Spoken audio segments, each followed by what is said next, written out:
ပါရှင်ညီမပေါ့နော်ညီမကအိတ်ချက်မကွေးအိတ်ချက်ပြကျတော့အမကြီးဆိုပါပေါ့နော်လူကြီးမင်းများအတွက်ဈေးတန်တန်လေးနဲ့ပေါ့နော်ဈေးရှာကွက်ကလေးကိုပိတ်ဆက်ပေးမယ်နော်လူကြီးမင်းတို့ကမျိုးတန်းလဲနေခြင်းနဲ့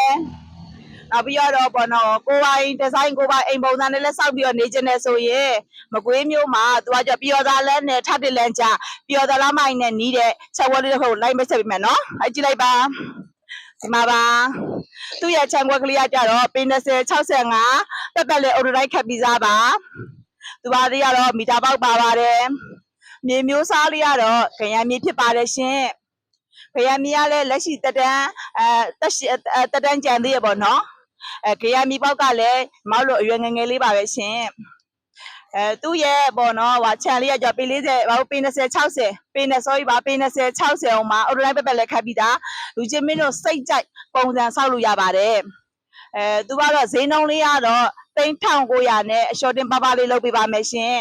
တကယ်လို့မှလူကြီးမင်းတို့မှစိတ်ဝင်စားတယ်ဆိုရင်ညီမအိမ်ချက်မြေကျွတော့ဆောင်မကြီးဆိုဆက်သွယ်လို့ရပါတယ်ညီမကိုဆက်သွယ်မဲ့ဖုန်းနံပါတ်ကလေးကတော့399333လုံး83လုံးလေးပါပဲရှင်